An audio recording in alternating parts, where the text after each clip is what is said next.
Mesdames, Messieurs, bonsoir. Jeudi 15 mars 2018, voici la une du journal. Au travail, l'appel du président de la République aux membres du gouvernement réaménagé le 2 mars. Le chef de l'État, Paul Biya, présidait le Conseil des ministres ce jeudi à Yaoundé. Nous allons au Palais de l'Unité dès l'entame du journal.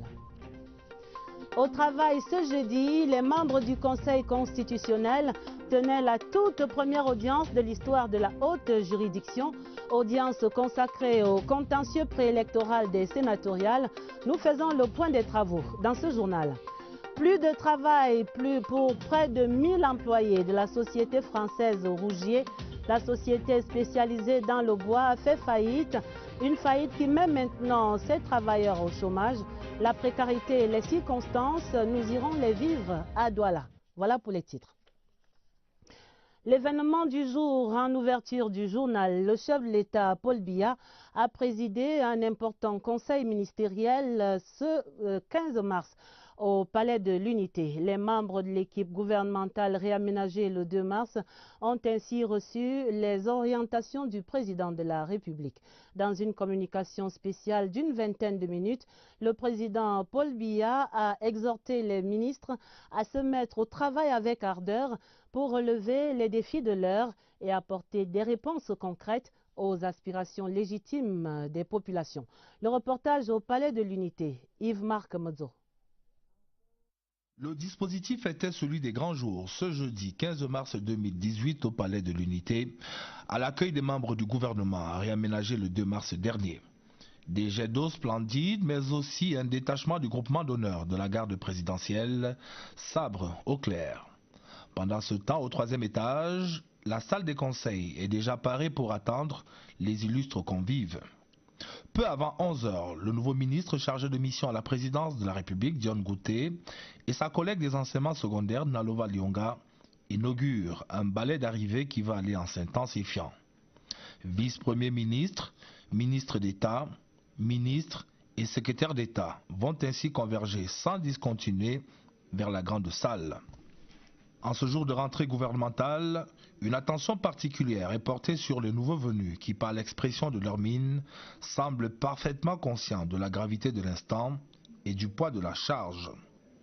Pour les anciens, même si l'exercice a valeur de retrouvailles, les uns et les autres mesurent parfaitement la délicatesse de ce renouvellement de confiance par le chef.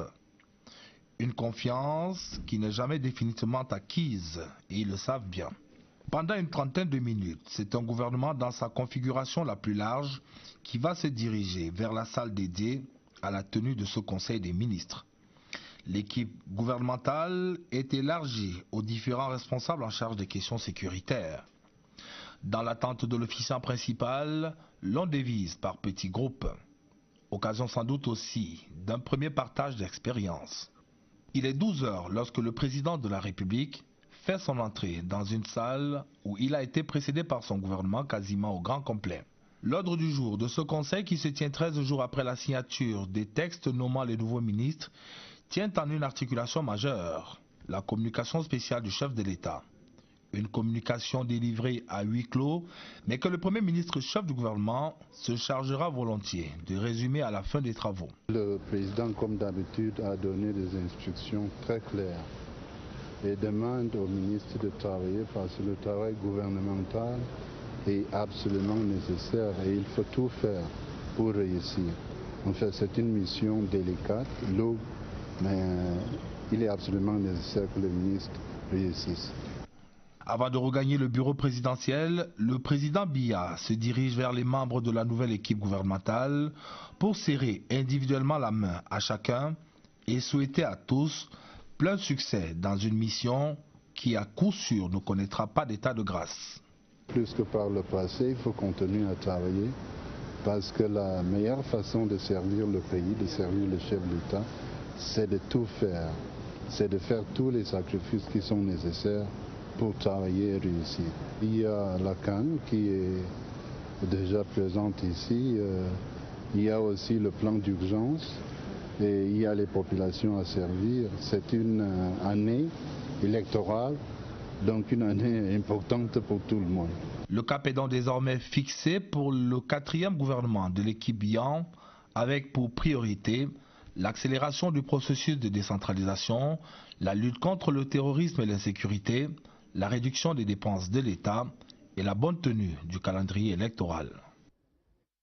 À l'issue de ce Conseil des ministres de ce 15 mars, notre rédaction a reçu ce communiqué de presse signé du ministre secrétaire général de la Présidence de la République, Ferdinand Ngongo. Le président de la République, son Excellence Paul Biya, a présidé ce jour 15 mars 2018 à 12 h au Palais de l'Unité un conseil ministériel auquel prenaient part, outre ses proches collaborateurs, le Premier ministre, le vice-premier ministre, les ministres d'État, les ministres délégués et les secrétaires d'État. L'ordre du jour comportait un seul point, la communication spéciale du chef de l'État. À l'entame de sa communication, le président de la République a exhorté les ministres nouvellement promus ou reconduits à se mettre au travail avec ardeur afin de relever les nombreux défis auxquels le pays fait face et pouvoir ainsi mériter la confiance placée en eux. Malgré la conjoncture économique défavorable, il a prescrit au gouvernement de continuer à focaliser son action sur l'amélioration des conditions de vie des populations, la lutte contre le chômage et le renforcement des performances de l'économie. Le chef de l'État a demandé au gouvernement de poursuivre la mise en œuvre harmonieuse du programme conclu avec le FMI et a souligné l'urgence de finaliser la mise en œuvre des grands projets structurants, du plan d'urgence pour l'accélération de la croissance et du plan spécial jeunes. Le président de la République s'est félicité de l'entrée en service du port en eau profonde des Kribi et du deuxième pont sur le Vouri. Il a indiqué que ces projets, ainsi que de nombreux autres qui sont achevés ou en voie de l'être, pourront être inaugurés dans l'année en cours.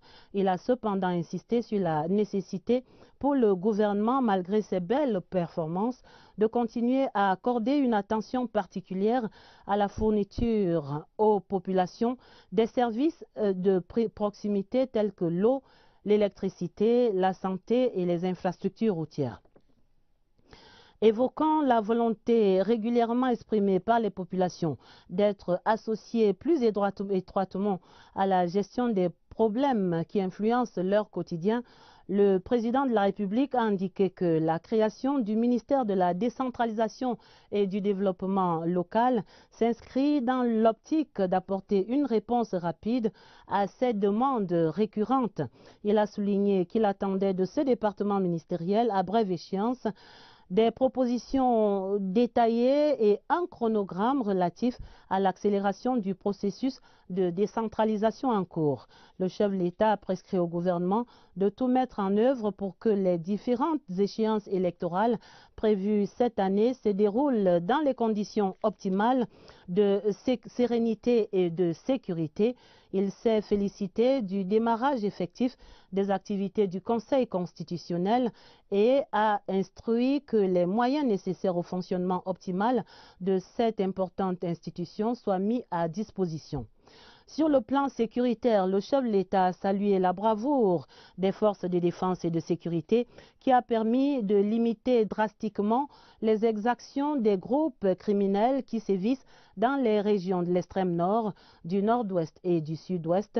Il a prescrit que les efforts nécessaires soient poursuivis en vue d'un retour à la normale des activités économiques et sociales dans ces régions. Pour ce qui est des préparatifs de la CAN 2019, le président de la République s'est félicité des progrès enregistrés jusqu'alors.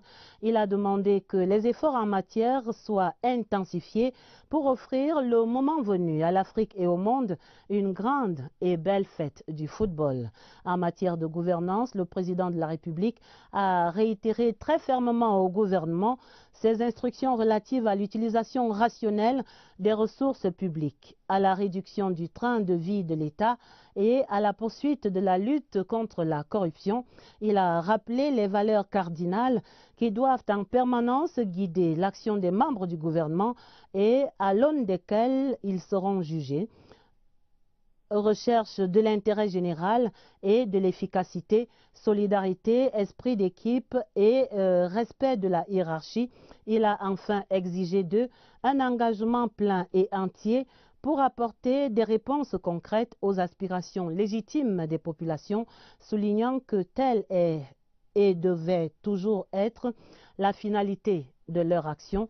Le communiqué est signé ce 15 mars 2018 par le ministre secrétaire général de la présidence de la République, Ferdinand Ngongo.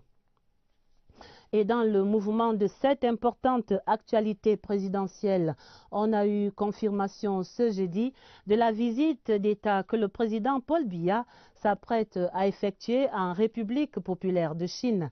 À l'invitation du président Xi Jinping, ce communiqué de presse signé par le ministre directeur du cabinet civil de la présidence de la République, Samuel Mvondo Ayolo, annonce que cet événement, la 6e visite du président de la République en Chine, aura donc lieu du 22 au 24 mars.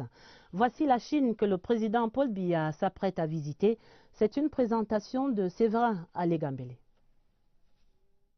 2 fois, c'est pas assez. C'est le slogan qui accompagne la réforme du PCC, le Parti communiste chinois, qui s'est prononcé en faveur de la levée de la limite constitutionnelle de 2 mandats pour le président de la République. Selon l'agence Chine Nouvelle, en effaçant de la loi fondamentale chinoise, la mention stipulant qu'un président ne peut pas exercer plus de 2 mandats consécutifs de 5 ans, on ouvre la voie à un maintien au pouvoir de l'actuel dirigeant Xi Jinping, en poste depuis 2013. Cela est sans surprise, étant entendu qu'au 19e congrès du PCC en octobre dernier, il aurait dû introduire un successeur, mais cela n'avait pas été fait. L'amendement prévoit également l'introduction de la pensée Xi Jinping sur le socialisme à la chinoise nouvelle ère dans la constitution du pays. Ces dispositions devraient tout de même être soumises aux parlementaires chinois lors de la session annuelle plénière de l'Assemblée nationale populaire qui s'ouvre le 5 mars prochain. Du palais de l'Unité au palais des Congrès, là-bas, la Cour constitutionnelle, le Conseil constitutionnel plutôt, tenait ce jeudi sa toute première audience pour connaître du contentieux préélectoral pour les sénatoriales du 25 mars. Sur les 6 affaires inscrites au rôle de cette audience, 4 ont été jugées irrecevables. Un dossier a connu le désistement du plaignant et la dernière requête sera, elle, tranchée le mardi 19 mars. Une audience où on a vu la démocratie à l'œuvre. La solennité de l'événement est racontée ici par Éric Benjamin Lamère. Le Conseil, après en avoir délibéré conformément à la loi, avant d'y loi, ordonne la comparution de Tengi Detio Jean, candidat titulaire numéro 7 de la liste RDPC de la région de l'Ouest à la diligence du dit parti. Renvoie la cause au 19 mars 2018 à 11 h pour continuation des débats. Il faudra donc attendre lundi 19 mars prochain pour que le Conseil constitutionnel vide totalement le contentieux préélectoral des sénatoriales 2018. C'est par cette sentence que s'est achevée la première audience de cette auguste institution.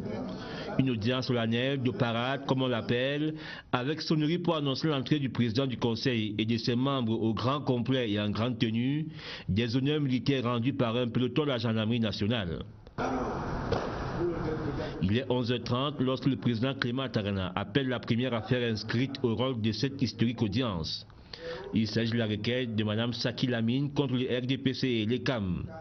La requérante se plaint d'être la seule parmi les sénatrices sortantes à n'avoir pas été reconduite dans les listes du parti au pouvoir.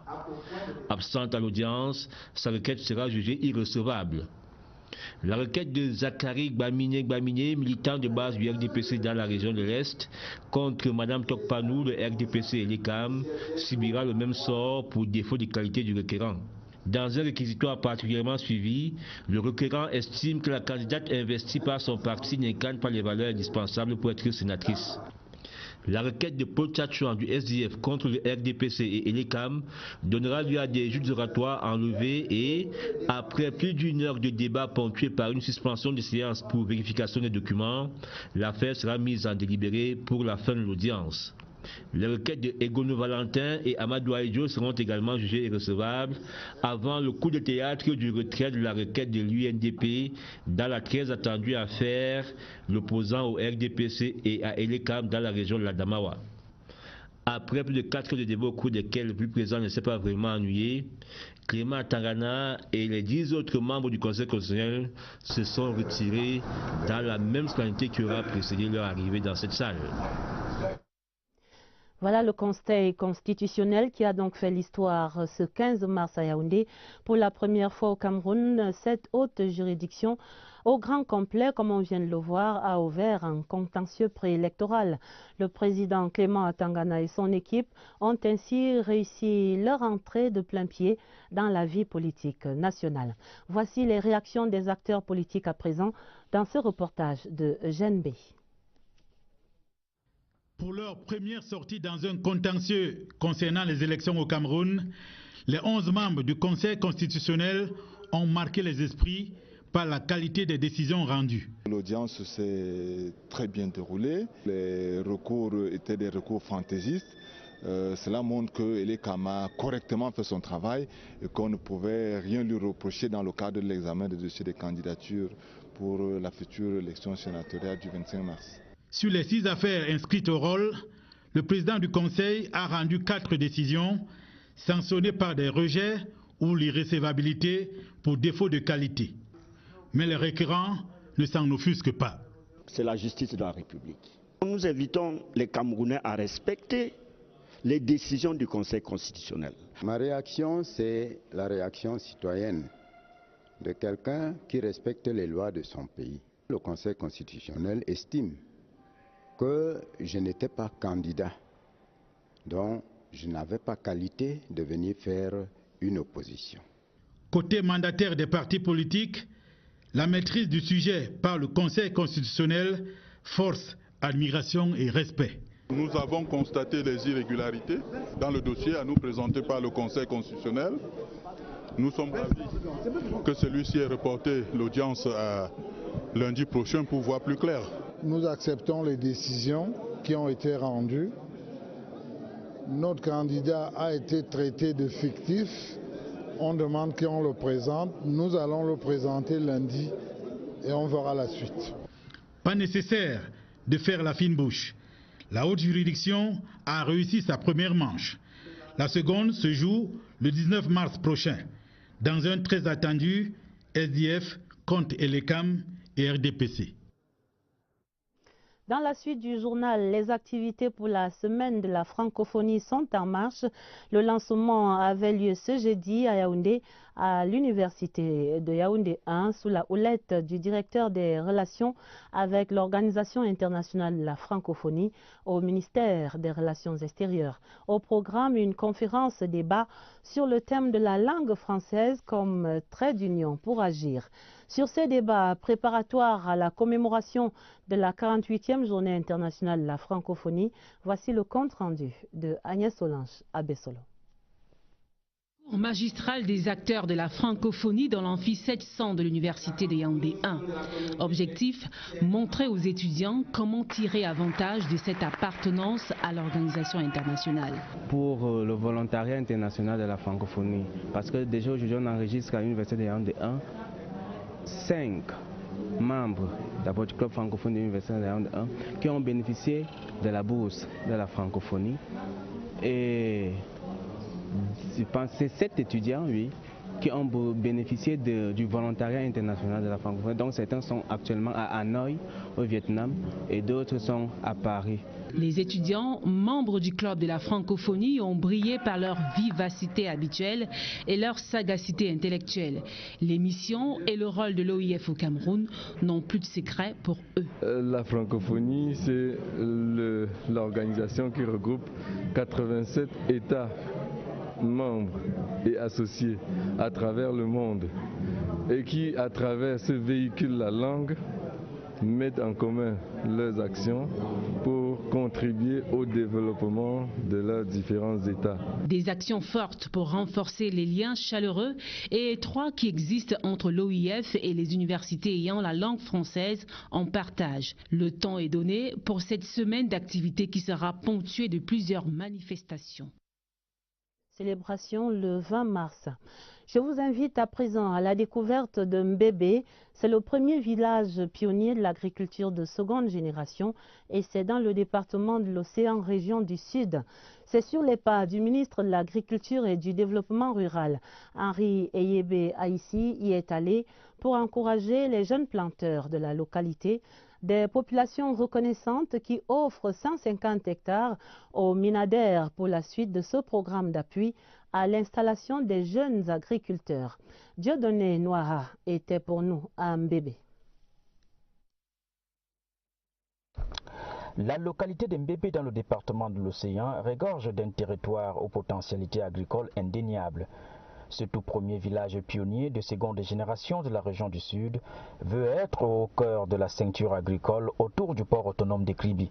Séduit donc par le dynamisme des jeunes agriculteurs de Mbébé, conduit par le leader national Tony Obam, le ministre Henri Eyébé Aïssi, en visite de 3 jours dans le département de l'Océan, a fait une première escale dans ce village de planteurs. Nous sommes venus ici pour célébrer et encourager un modèle de jeunes. Nous tenons à porter notre accompagnement, à désigner les modèles comme des références pour les jeunes, pour que le discours du président de la République, et en particulier celui du 10 février 2016, continue à résonner. Les jeunes doivent s'engager dans l'agriculture et y bénéficier des programmes dans ce sens. Dans un discours de près de 45 minutes, le leader national Tony Obam a exprimé toute la gratitude des populations de Mbébé, impressionnées par la sollicitude du Minader. Nous sommes des génies. Si Mbébé a pu recueillir l'attention du chef de l'État, c'est vraiment dire aux jeunes que si vous travaillez, l'État est au courant de vous. Je vais accompagner les jeunes. Mbébé a donc accueilli pour la toute première fois le ministre de l'Agriculture et du Développement rural, un cérémonial riche en sons et couleurs, marqué notamment par de nombreux dons de matériel agricole offerts aux planteurs de Mbébé et aussi 150 hectares de terrain offerts gratuitement aux Minader pour l'implémentation du programme d'appui à l'installation des jeunes agriculteurs en Mbébé. Le ministre Henri Eyébé Aïssi qui va certainement procéder demain au lancement de la campagne agricole pour la région du Sud et ce sera dans nos prochaines éditions pour vous. Un nouveau président, plutôt une présidente aux commandes du Conseil national de la consommation. Le décret rendu public hier mercredi par le Premier ministre chef du gouvernement nomme en effet Mme Koane Alima Beyala Jacqueline à la tête de cette structure. Sur l'émission de cet ancien inspecteur général au ministère du Commerce, voici la présentation de Marie-Laurence Nké. Le Conseil national de la consommation est un organe consultatif qui est appelé à jouer un rôle d'interface entre les pouvoirs publics d'une part, les associations ou organisations de défense des intérêts des consommateurs et les organisations patronales d'autre part. Il s'agira donc pour nous de concilier, de créer des synergies entre toutes ces différentes structures pour que le consommateur puisse trouver son intérêt dans ce monde vraiment pas très favorable pour son épanouissement.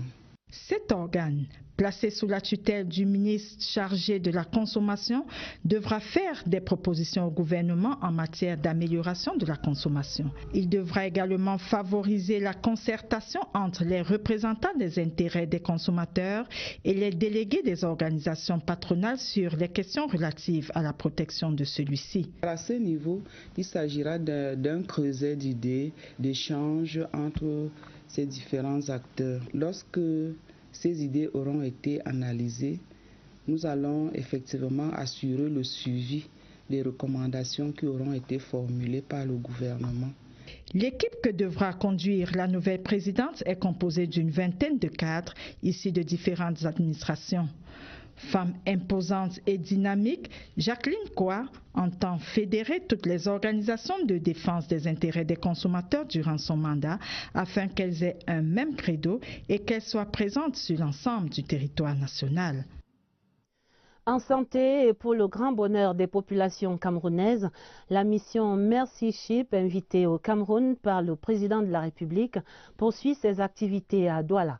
Le bateau hôpital qui a accosté le 17 août dernier a mené des centaines d'opérations chirurgicales à ce jour. Pour les premiers bilans, faisons un tour à bord du bateau avec notre guide Liliane Mvungo à Douala. Les prouesses de l'ONG humanitaire Mercy Ships n'arrête pas de susciter la joie dans les familles. Le cas de Félix Manjombe en est une bonne illustration. Souffrant d'une tumeur couplée d'une insuffisance cardiaque, l'équipe médicale Merci Chips était alors dans l'embarras. Mais grâce à l'expérience et à l'expertise des spécialistes, le malade a pu être sauvé. Je suis tombé sur l'os de porc et j'ai croqué la viande m'a cassé l'os. Cette viande avait l'os à l'intérieur qui m'a cassé la dent. J'ai négligé, je n'ai pas vite réagi. Et quand j'ai réagi, c'est au moment où j'ai vu un enflement ici. Quand on m'a enregistré, on avait retenu mon nom le 20 décembre 2017. Les médecins de Merci Chips avaient déjà perdu espoir en moi. Moi-même, j'avais déjà perdu espoir. La famille devait choisir entre l'opération avec la possibilité du pire et l'accompagnement du malade par des médicaments. Ce que j'ai vu, je n'avais jamais vu ça. Je remercie le gouvernement de nous avoir aidés, de nous faire venir Merci Chips pour vraiment sauver des vies. Et c'est en train de sauver beaucoup de vies. Mon mari que vous voyez, quand il passait, les gens se moquaient. Tout ce que je peux dire, c'est vraiment que Dieu soit loué. Bravo à Merci Chips.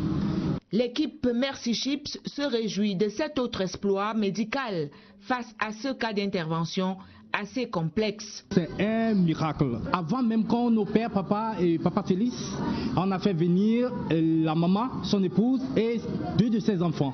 Le docteur a clairement dit que l'opération sera très compliquée. La mission première de Merci Chips est de prodiguer des soins de qualité aux populations camerounaises les plus vulnérables.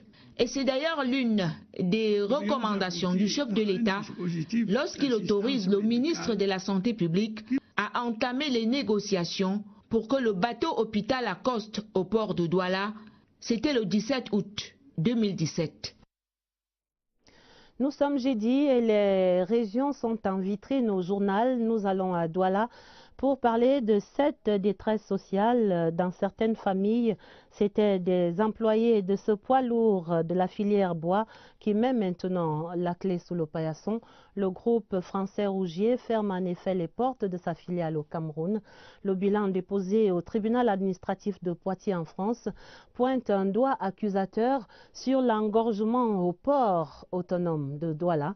Cette décision d'arrêt des activités de Rougier Cameroun met en tout cas près d'un millier de Camerounais au chômage. Voici le décryptage de ces conséquences sociales à Douala. Daoud Moulian. Ce sont au total 860 emplois hypothéqués au Cameroun avec le départ du négociant français Rougier. À travers l'ASFID, filiale du Cameroun, le géant de l'exportation du bois employait 502 personnes dans la scierie de Mbang et 264 dans celle de Djoum, avec 94 autres postes de travail à Douala. Au-delà, 16 000 personnes profitaient des activités développées par l'ASFID, tout comme les communautés villageoises riveraines. L'impact social peut donc s'apprécier. Parmi les causes de fermeture évoquées par Rougier, le retard des remboursements de crédits de TVA, la révision du poids maximal des transports de 45 à 27 tonnes et l'engorgement chronique du port conventionnel de Douala, ce qui paraît être une surprise pour ses partenaires. Je suis déjà très étonné par le fait que le départ de Rougier soit conditionné par le fait que le port soit congestionné. Rougier, sur 5 ans, a eu une évolution croissante au niveau du parc à bois.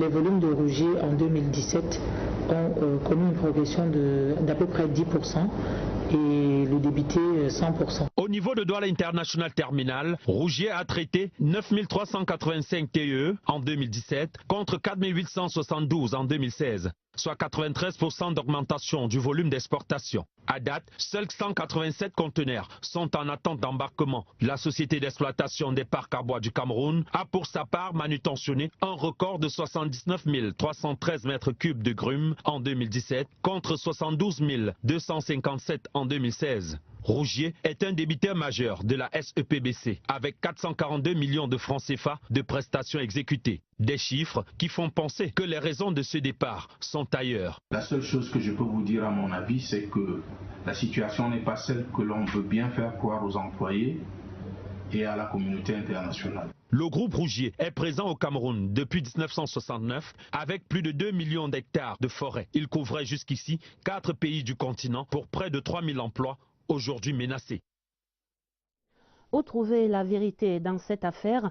En tout cas, les autorités du port autonome de Douala démentent énergiquement, on vient de les entendre, ces allégations du groupe Rougier sur l'engorgement du port qui sera à l'origine de la faillite de cette compagnie française.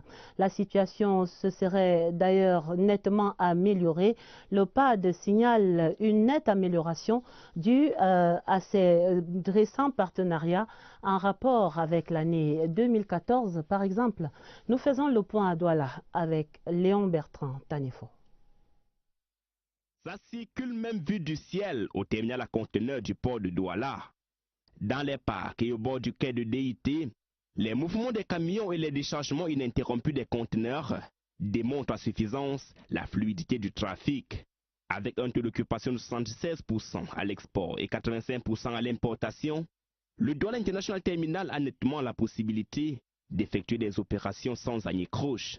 Et ceci, contrairement à 2014, où le parc était occupé à 150%. Le port de Douala est un peu victime de son propre succès. Et c'est aussi, je dirais, un témoignage du dynamisme de l'économie camerounaise, qui est fondamentalement une bonne chose. Un succès économique qui expose le port de Douala au risque d'engorgement à tout moment. Et pour pallier la menace, le port autonome et l'ensemble des partenaires portuaires se retrouvent désormais pour des concertations. Objectif, définir le rôle de chaque intervenant dans la course contre l'engorgement du port. On fait tous les efforts qu'on discute avec les autres partenaires. On fait aussi, je dirais, des autres efforts à nous-mêmes, comme je viens de dire. Notre travail, c'est de trouver des petites pistes d'amélioration chaque jour. Et des paroles aux actes, le Douala International Terminal vient de se doter de 12 camions semi-remorques pour accélérer les opérations de livraison. Le TTT, le temps de rotation des camions sur le parc, est également en baisse. Il reste à noter que le concessionnaire principal de la plateforme doit davantage investir pour une plus grande fluidité. Nous mettons le cap sur la région de l'Est pour l'enquête du journal. Nous allons au marché moderne de Bertois. Pour ce constat, les portes de l'édifice restent hermétiquement fermées à certains commerçants. Ils sont exposés aux intempéries et ils sont partagés en ce moment entre l'impatience et l'espoir d'intégrer un jour ce marché flambant neuf. Mais il faudra montrer patte blanche sur les critères de sélection des commerçants à Bertois. Voici l'enquête de Georges Alain et Yango. Pour toute neuf, le marché moderne de Bertois est opérationnel depuis le 29 décembre dernier, date de son inauguration par le ministre de l'administration territoriale et de la décentralisation, représentant du chef de l'État. Depuis lors, les commerçants, nombreux à solliciter une place dans son enceinte, ont dû se soumettre aux critères sélectifs définis par la communauté urbaine de Bertois. Il y a eu l'incendie en 2013. Donc il était question aussi, ceux qui étaient victimes de l'incendie, c'est d'abord eux des premiers bénéficiaires. Ceux qui étaient dans l'ancien marché, ils devaient être des premiers bénéficiaires. Donc on a d'abord donné la priorité à ces deux catégories de personnes. Il était question de constituer un dossier conforme. Les premiers occupants de ce marché New Look, construit par le génie militaire sur une aire de 4 hectares, ont dû payer des cautions revues à la baisse de 300 000 à 150 000 francs sur 3 mètres carrés, ou encore de 400 000 à 200 000 francs CFA sur 6 mètres carrés. Prêts à payer ces différentes cautions, ces autres commerçants sont cependant encore contraints de s'installer à l'extérieur du marché moderne. Il y a certaines activités qu'on n'a pas sur le plan standard, la concession du marché, on n'a pas prévu ces activités. Le bois de chauffe, le charbon, le ventre de poulet et le moulin l'a écrasé. Donc pour le moment, ils sont là dehors en attendant qu'on trouve une solution. Loin du confort des 1020 places marchandes offertes par le marché New Look de Bertois, les non sélectionnés gardent tout de même espoir. La pluie, c'est sur nous le vent et le soleil, comme vous le voyez. On nous demande d'attendre. Nous attendons la communauté de nous mettre au moins un hangar pour empêcher les pluies de détruire le bois de chauffage. Depuis qu'on nous a promis le hangar, nous sommes là jusqu'à présent, nous n'avons pas d'hangar. Il y a le soleil, il y a la pluie. Donc nous avons quand même l'espoir que ça va aller. Une patience loin d'être vaine, à en croire la communauté urbaine de Bertois. On ne peut pas faire entrer tout le monde au même moment. D'ici 2 mois, tout le monde sera à l'intérieur. D'ici, les boutiques et hangars encore en souffrance sur le site devront bientôt trouver preneur. En nécrologie, la levée de corps de Monseigneur François-Xavier Amara avait lieu ce jeudi matin à l'hôpital central de Yaoundé. L'office était présidé par l'archevêque métropolitain de la capitale, Monseigneur Jean Barga. Il a qualifié l'illustre disparu d'immortel par son statut de prêtre et par l'immense œuvre d'inculturation menée par Monseigneur François-Xavier Amara. La cérémonie de mise en bière racontée ici par Pierre Binambarga. Un monument qui est de la Seine après 85 ans de vie. Un baba déraciné. Il s'agit de Monseigneur François-Xavier Amara, chapelain de sa sainteté, le pape François. Le peuple de Dieu lui fait ses adieux.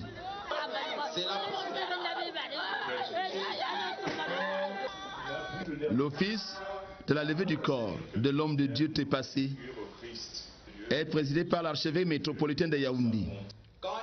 Pour Monseigneur Jean Barga, Monseigneur François-Xavier Amara, comme prêtre, il est immortel, il est éternel. Un savant multiforme, quelqu'un qui était pétri de l'histoire de l'Église. Il aura été un grand artiste qui a traduit le missel romain en Ewondo. C'est un monument. J'irai là-bas. Ce là-bas n'est pas bien défini. Et c'est ça justement qui fait la mystique et la beauté de ce chant. Monseigneur François-Xavier Amara sera enterré ce vendredi 16 mars 2018 au cimetière d'Envolier. Ce sera au terme de la messe pontificale des Requiem qu'on célébrait en la basilique Marraine des Apôtres, située elle aussi à Envolier. La société EVCAM EVA du Cameroun est en pleine renaissance.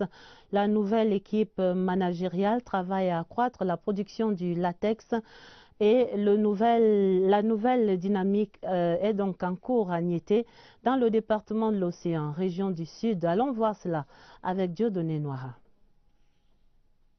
Voici le siège de la société EVCAM située ici à Niété, dans le département de l'Océan, région du Sud.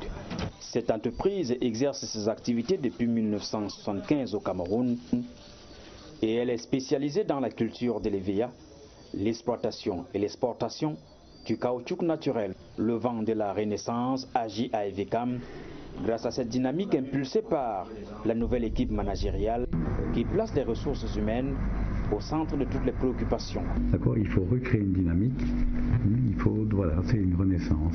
Mon souhait, c'est qu'EVCAM devienne un centre d'excellence, où la corruption n'existe pas, où la fraude n'existe pas, où les gens sont dédiés au travail. Des jeunes et belles plantations et parcelles de pépinières à perte de vue pour la régénération des plantes.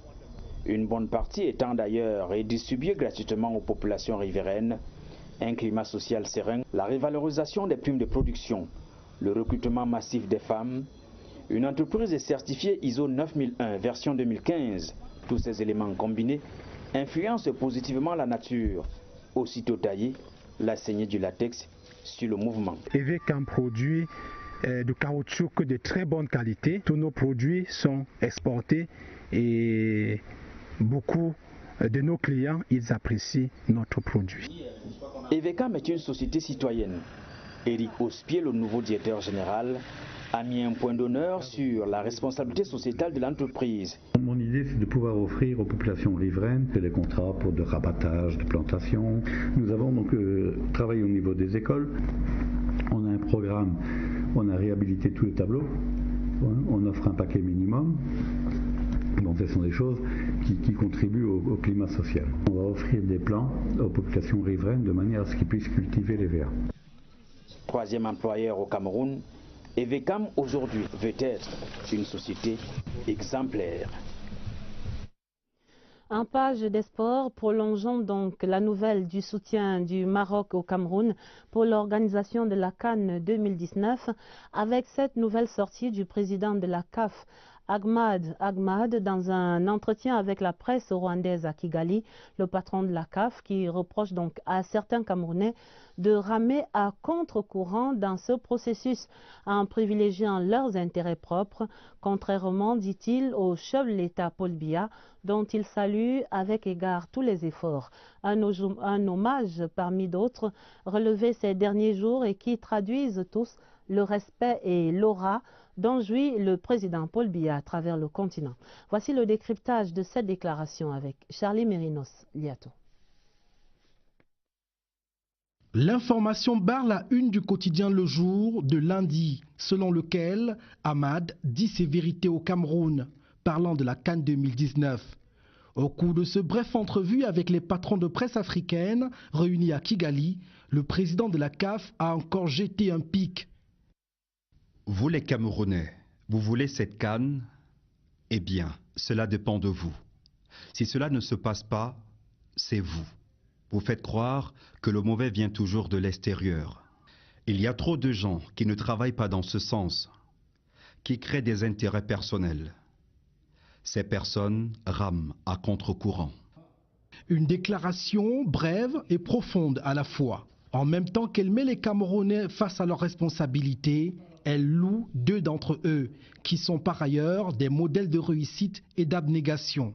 Le président Paul Biya, qui n'a cessé de marteler avec conviction sa détermination à abriter cette CAN, tout comme Samuel Eto'o et sa riche carrière qui traduit le dépassement de soi pour les causes nobles. Faites comme votre président de la République. Faites comme Samuel Eto'o. Travaillez pour qu'elle ait lieu. Arrêtons la polémique. Travaillons. Cette sortie du président Ahmad intervient quelques jours seulement après la déclaration sur l'honneur du Maroc prêt à accompagner le Cameroun et son président Paul Biya dans l'organisation de la CAN 2019. Ces deux actes distincts ont pourtant un point en commun. Ils relèvent avec acuité le prestige du président Paul Biya sur la scène internationale. Sur le plateau du 20h30 mercredi, Maître Dieudonné Hapi, le président du comité de normalisation, le relevait aussi avec grand enchantement. Le prestige du président Paul Biya dans le cadre de cette discussion que nous avons eue m'a paru extrêmement élevé. J'ai pu apprécier au-delà même de mon imagination le prestige dont jouit le président Paul Biya sur le plan international. Ces gens racontent ces histoires parce qu'ils ne connaissent pas les relations qui existent entre le président Paul Biya et le roi Mohamed VI. C'est le président de la Fédération royale marocaine qui me le dit. Il dit, tenez. Le Cameroun est donc mobilisé depuis le sommet de l'État pour abriter sa Coupe d'Afrique des Nations. Mais chacun doit assurer sa part de responsabilité où qu'il se trouve.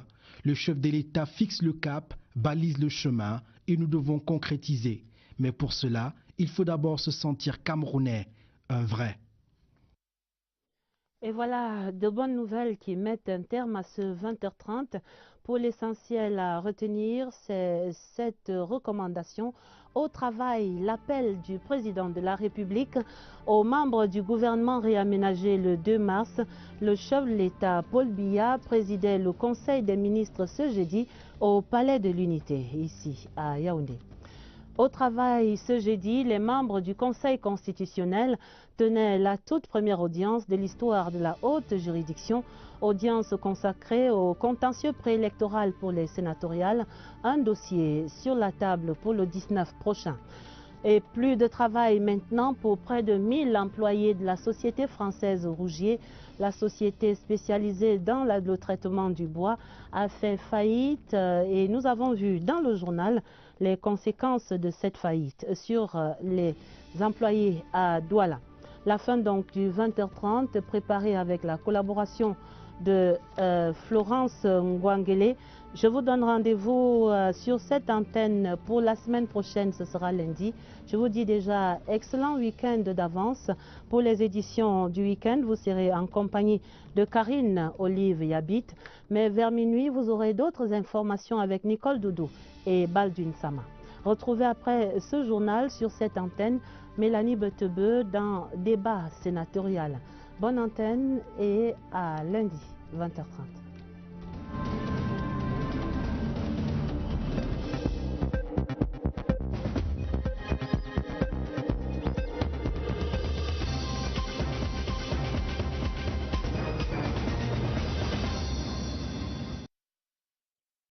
Préparatoire à la commémoration de la 48e journée internationale de la francophonie, voici le compte rendu de Agnès Solange à Bessolo. Magistral des acteurs de la francophonie dans l'amphi 700 de l'université de Yaoundé 1. Objectif, montrer aux étudiants comment tirer avantage de cette appartenance à l'organisation internationale. Pour le volontariat international de la francophonie, parce que déjà aujourd'hui on enregistre à l'université de Yaoundé 1 5 membres d'abord du club francophone de l'université de Yaoundé 1 qui ont bénéficié de la bourse de la francophonie.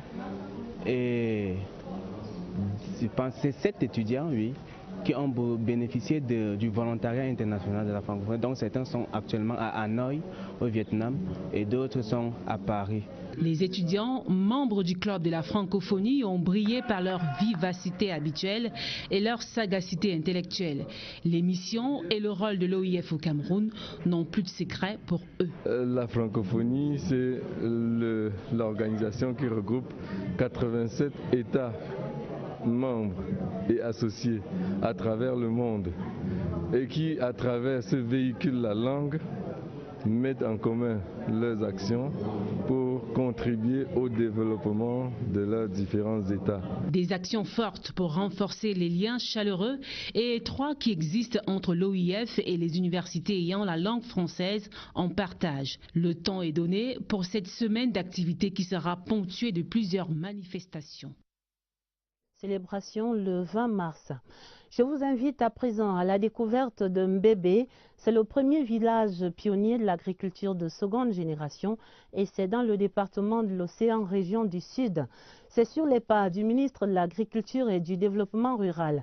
Henri Eyébé Aïssi y est allé pour encourager les jeunes planteurs de la localité, des populations reconnaissantes qui offrent 150 hectares aux Minader pour la suite de ce programme d'appui à l'installation des jeunes agriculteurs. Dieudonné Noira était pour nous à Mbébé. La localité de Mbébé dans le département de l'Océan regorge d'un territoire aux potentialités agricoles indéniables. Ce tout premier village pionnier de seconde génération de la région du Sud veut être au cœur de la ceinture agricole autour du port autonome de Kribi. Séduit donc par le dynamisme des jeunes agriculteurs de Mbébé, conduit par le leader national Tony Obam, le ministre Henri Eyébé Aïssi, en visite de 3 jours dans le département de l'Océan, a fait une première escale dans ce village de planteurs. Nous sommes venus ici pour célébrer et encourager un modèle de jeunes. Nous tenons à porter notre accompagnement, à désigner les modèles comme des références pour les jeunes, pour que le discours du président de la République, et en particulier celui du 10 février 2016, continue à résonner. Les jeunes doivent s'engager dans l'agriculture et y bénéficier des programmes dans ce sens. Dans un discours de près de 45 minutes, le leader national Tony Obam a exprimé toute la gratitude des populations de Mbébé, impressionnées par la sollicitude du Minader. Nous sommes des génies. Si Mbébé a pu recueillir l'attention du chef de l'État, c'est vraiment dire aux jeunes que si vous travaillez, l'État est au courant de vous.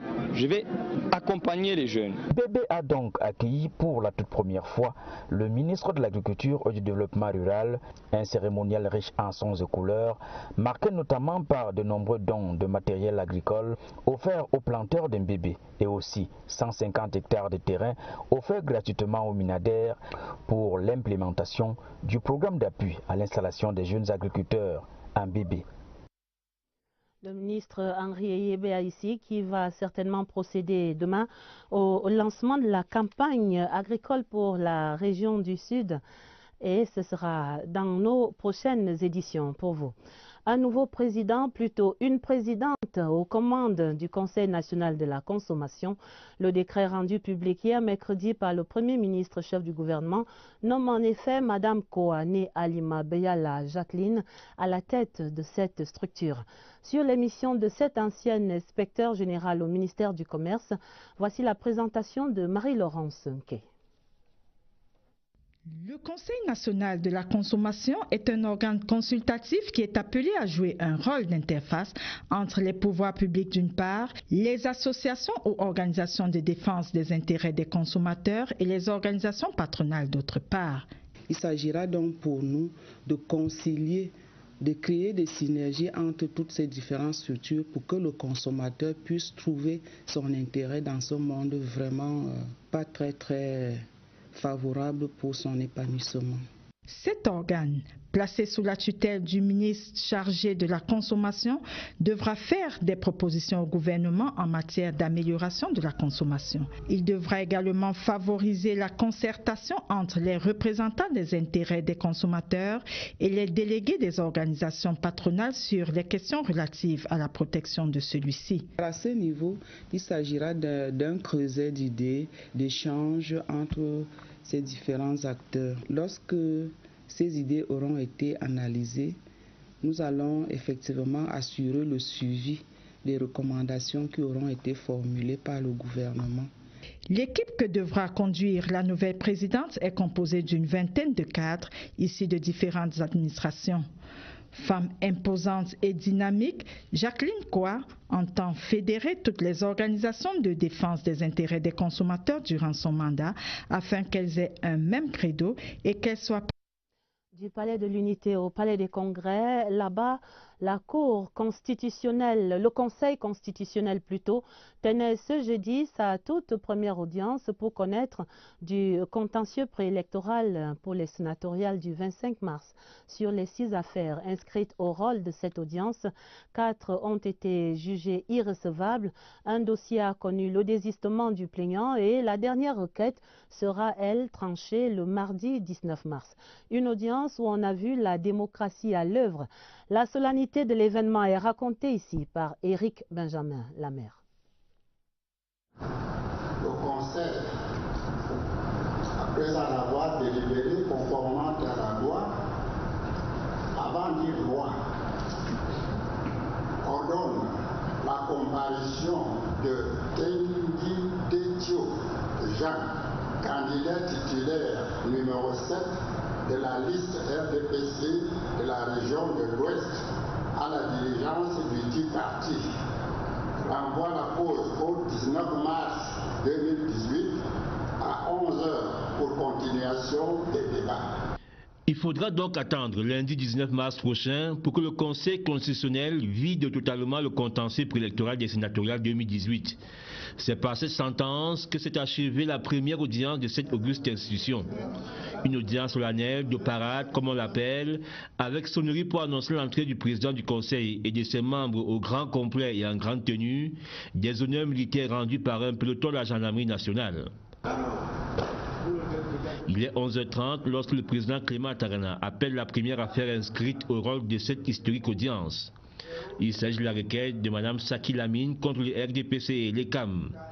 La requérante se plaint d'être la seule parmi les sénatrices sortantes à n'avoir pas été reconduite dans les listes du parti au pouvoir. Absente à l'audience, sa requête sera jugée irrecevable. La requête de Zachary Gbamine, militant de base du RDPC dans la région de l'Est, contre Mme Tokpanou, le RDPC et l'ECAM, subira le même sort pour défaut de qualité du requérant. Dans un réquisitoire particulièrement suivi, le requérant estime que la candidate investie par son parti n'incarne pas les valeurs indispensables pour être sénatrice.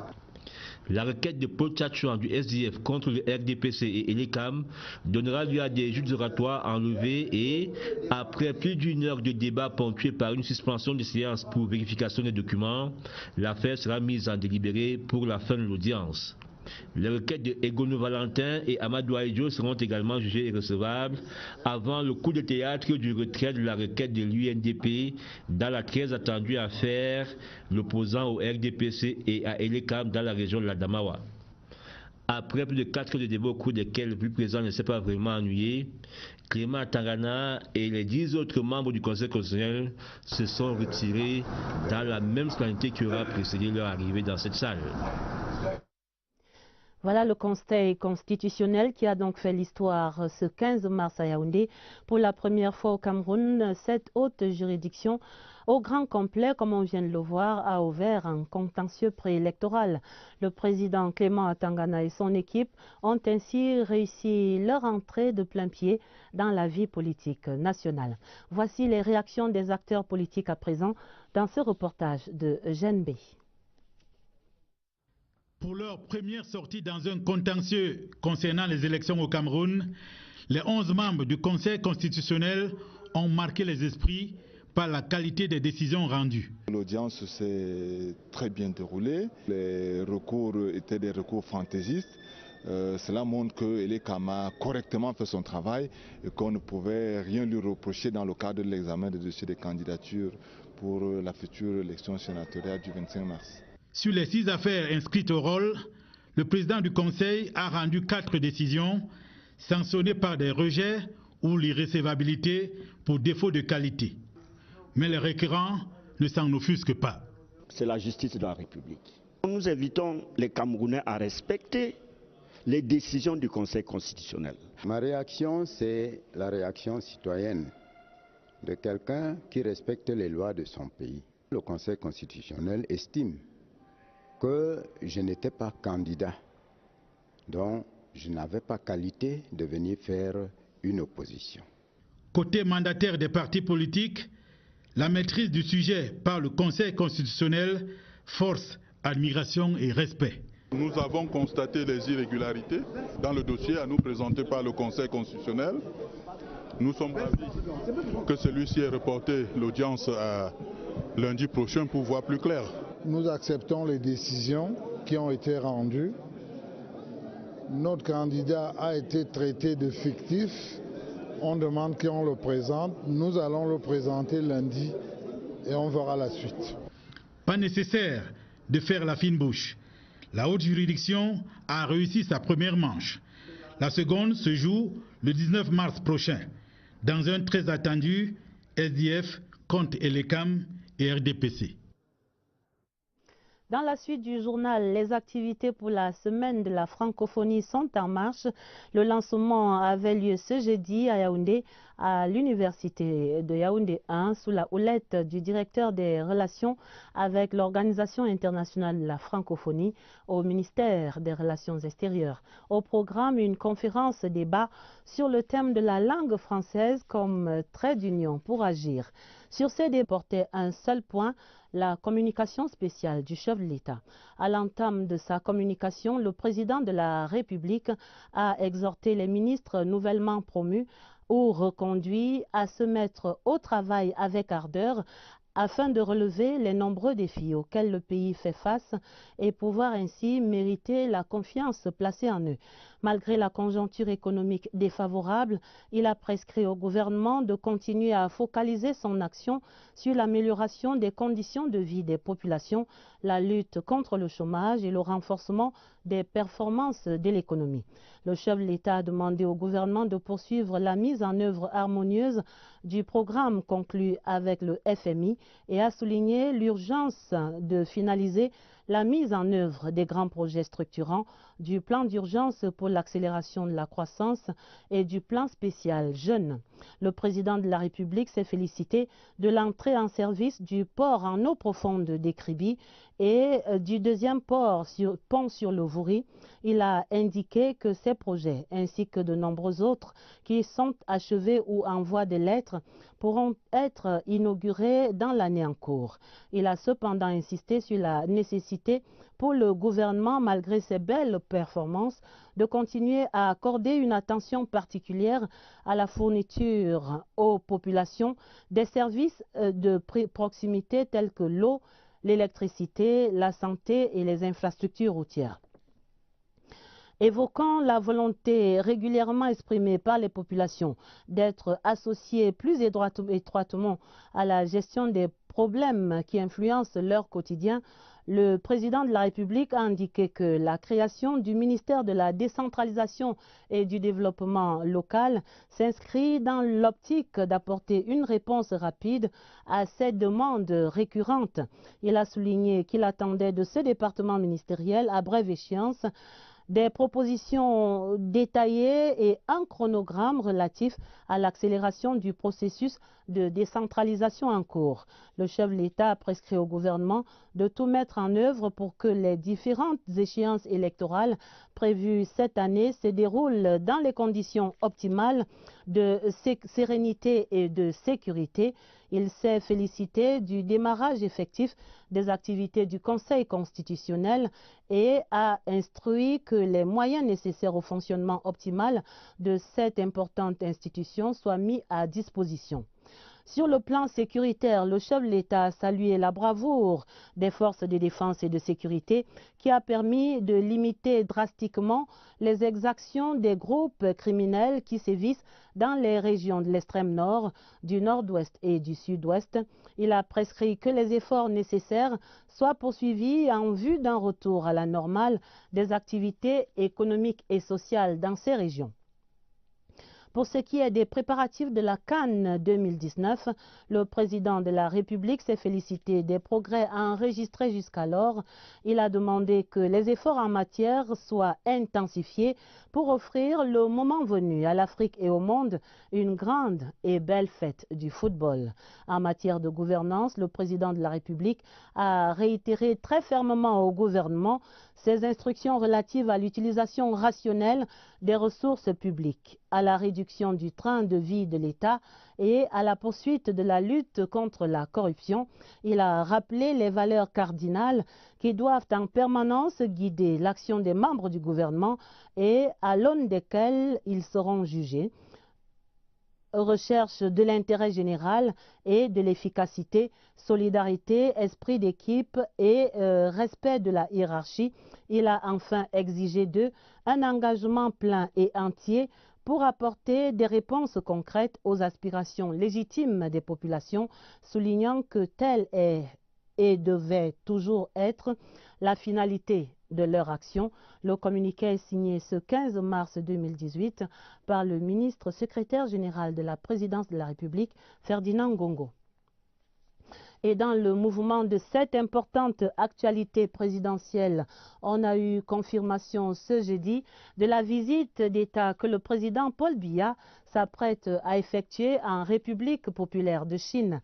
À l'invitation du président Xi Jinping, ce communiqué de presse signé par le ministre directeur du cabinet civil de la présidence de la République, Samuel Mvondo Ayolo, annonce que cet événement, la 6e visite du président de la République en Chine, aura donc lieu du 22 au 24 mars. Voici la Chine que le président Paul Biya s'apprête à visiter. C'est une présentation de Séverin Alégambélé. 2 fois, c'est pas assez. C'est le slogan qui accompagne la réforme du PCC, le Parti communiste chinois, qui s'est prononcé en faveur de la levée de la limite constitutionnelle de 2 mandats pour le président de la République. Selon l'agence Chine Nouvelle, en effaçant de la loi fondamentale chinoise, la mention stipulant qu'un président ne peut pas exercer plus de 2 mandats consécutifs de 5 ans, on ouvre la voie à un maintien au pouvoir de l'actuel dirigeant Xi Jinping, en pose depuis 2013. Cela est sans surprise, étant entendu qu'au 19e congrès du PCC en octobre dernier, il aurait dû introduire un successeur, mais cela n'avait pas été fait. L'amendement prévoit également l'introduction de la pensée Xi Jinping sur le socialisme à la chinoise nouvelle ère dans la constitution du pays. Ces dispositions devraient tout de même être soumises aux parlementaires chinois lors de la session annuelle plénière de l'Assemblée nationale populaire qui s'ouvre le 5 mars prochain. Présente sur l'ensemble du territoire national. En santé et pour le grand bonheur des populations camerounaises, la mission Mercy Ship, invitée au Cameroun par le président de la République, poursuit ses activités à Douala. Le bateau hôpital qui a accosté le 17 août dernier a mené des centaines d'opérations chirurgicales à ce jour. Pour les premiers bilans, faisons un tour à bord du bateau avec notre guide Liliane Mvungo à Douala. Les prouesses de l'ONG humanitaire Mercy Ships n'arrêtent pas de susciter la joie dans les familles. Le cas de Félix Manjombe en est une bonne illustration. Souffrant d'une tumeur couplée d'une insuffisance cardiaque, l'équipe médicale Mercy Ships était alors dans l'embarras. Mais grâce à l'expérience et à l'expertise des spécialistes, le malade a pu être sauvé. Je suis tombé sur l'eau de port. Et j'ai croqué la viande m'a cassé cette viande avait l'os à l'intérieur qui m'a cassé la dent. J'ai négligé, je n'ai pas vite réagi. Et quand j'ai réagi, c'est au moment où j'ai vu un enflement ici. Quand on m'a enregistré, on avait retenu mon nom le 20 décembre 2017.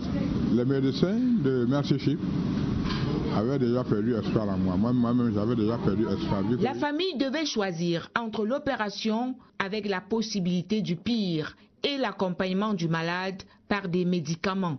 Ce que j'ai vu, je n'avais jamais vu ça. Je remercie le gouvernement de nous avoir aidés, de nous faire venir Merci Chip pour vraiment sauver des vies. Et c'est en train de sauver beaucoup de vies. Mon mari, que vous voyez, quand il passait, les gens se moquaient. Tout ce que je peux dire, c'est vraiment que Dieu soit loué. Bravo à Merci Chip. L'équipe Merci Chips se réjouit de cet autre exploit médical face à ce cas d'intervention assez complexe. C'est un miracle. Avant même qu'on opère papa Félix, on a fait venir la maman, son épouse et 2 de ses enfants. Le docteur a clairement dit que l'opération sera très compliquée. La mission première de Merci Chips est de prodiguer des soins de qualité aux populations camerounaises les plus vulnérables. Et c'est d'ailleurs l'une des recommandations du chef de l'État lorsqu'il autorise le ministre de la Santé publique à entamer les négociations pour que le bateau hôpital accoste au port de Douala. C'était le 17 août 2017. Nous sommes jeudi et les régions sont en vitrine au journal. Nous allons à Douala pour parler de cette détresse sociale dans certaines familles. C'était des employés de ce poids lourd de la filière bois qui met maintenant la clé sous le paillasson. Le groupe français Rougier ferme en effet les portes de sa filiale au Cameroun. Le bilan déposé au tribunal administratif de Poitiers en France pointe un doigt accusateur sur l'engorgement au port autonome de Douala. Cette décision d'arrêt des activités de Rougier Cameroun met en tout cas près d'1 millier de Camerounais au chômage. Voici le décryptage de ces conséquences sociales à Douala. Daoud Moulian. Ce sont au total 860 emplois hypothéqués au Cameroun avec le départ du négociant français Rougier. À travers l'ASFID, filiale du Cameroun, le géant de l'exportation du bois employait 502 personnes dans la scierie de Mbang et 264 dans celle de Djoum, avec 94 autres postes de travail à Douala. Au-delà, 16 000 personnes profitaient des activités développées par l'ASFID, tout comme les communautés villageoises riveraines. L'impact social peut donc s'apprécier. Parmi les causes de fermeture évoquées par Rougier, le retard des remboursements de crédits de TVA, la révision du poids maximal des transports de 45 à 27 tonnes et l'engorgement chronique du port conventionnel de Douala, ce qui paraît être une surprise pour ses partenaires. Je suis déjà très étonné par le fait que le départ de Rougier soit conditionné par le fait que le port soit congestionné. Rougier, sur 5 ans, a eu une évolution croissante au niveau du parc à bois. Les volumes de Rougier en 2017 ont connu une progression d'à peu près 10% et le débité 100%. Au niveau de Douala International Terminal, Rougier a traité 9 385 TEE en 2017 contre 4 872 en 2016, soit 93% d'augmentation du volume d'exportation. À date, seuls 187 conteneurs sont en attente d'embarquement. La société d'exploitation des parcs à bois du Cameroun a pour sa part manutentionné un record de 79 313 mètres cubes de grumes en 2017 contre 72 257 en 2016. Rougier est un débiteur majeur de la SEPBC avec 442 millions de francs CFA de prestations exécutées. Des chiffres qui font penser que les raisons de ce départ sont ailleurs. La seule chose que je peux vous dire à mon avis, c'est que la situation n'est pas celle que l'on veut bien faire croire aux employés et à la communauté internationale. Le groupe Rougier est présent au Cameroun depuis 1969 avec plus de 2 millions d'hectares de forêt. Il couvrait jusqu'ici 4 pays du continent pour près de 3000 emplois aujourd'hui menacés. Où trouver la vérité dans cette affaire? En tout cas, les autorités du port autonome de Douala démentent énergiquement, on vient de les entendre, ces allégations du groupe Rougier sur l'engorgement du port qui sera à l'origine de la faillite de cette compagnie française. La situation se serait d'ailleurs nettement améliorée. Le PAD signale une nette amélioration.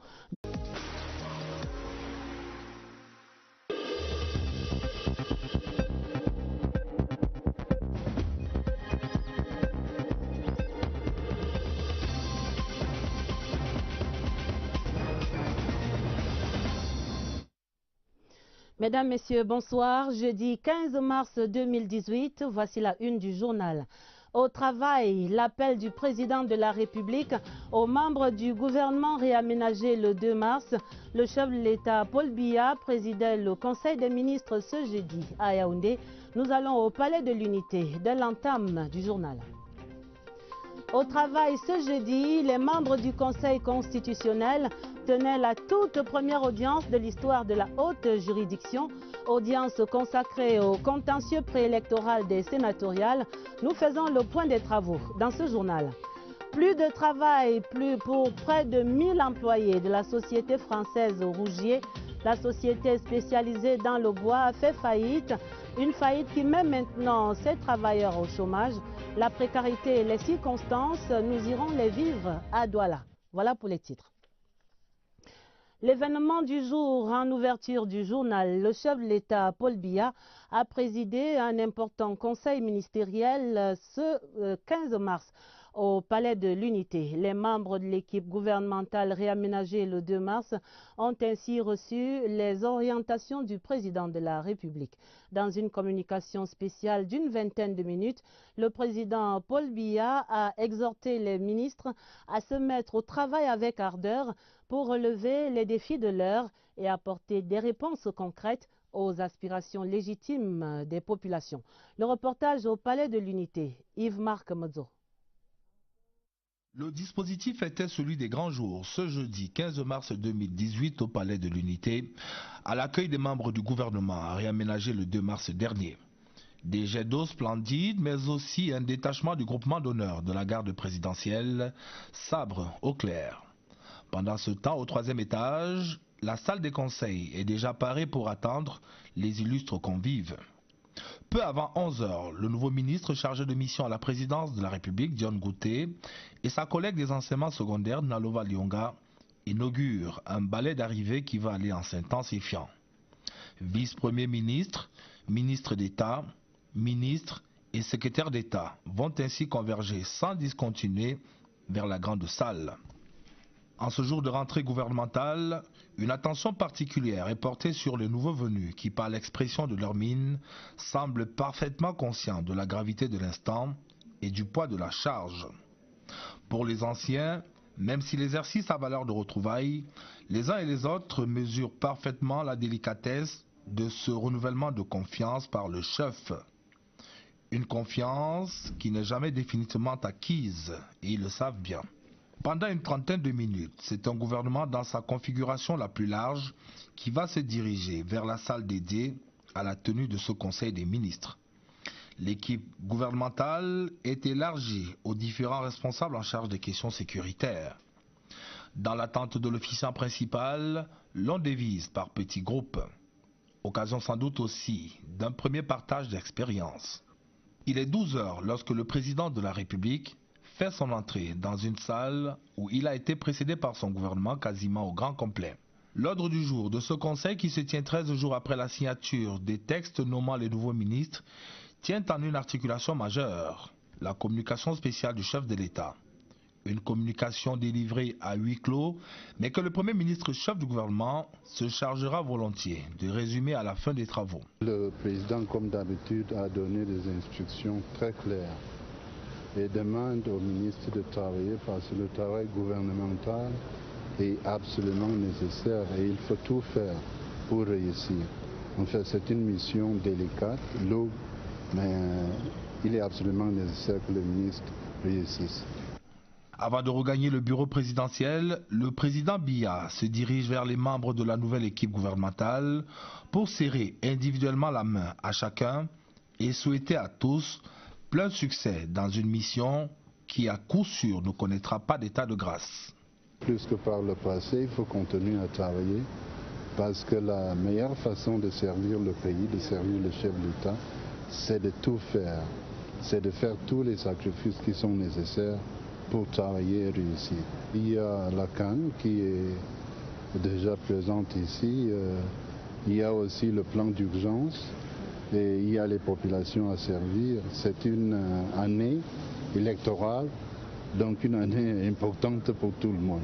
Le cap est donc désormais fixé pour le 4e gouvernement de l'équipe Bian, avec pour priorité l'accélération du processus de décentralisation, la lutte contre le terrorisme et l'insécurité, la réduction des dépenses de l'État et la bonne tenue du calendrier électoral. À l'issue de ce Conseil des ministres de ce 15 mars, notre rédaction a reçu ce communiqué de presse signé du ministre secrétaire général de la Présidence de la République, Ferdinand Ngongo.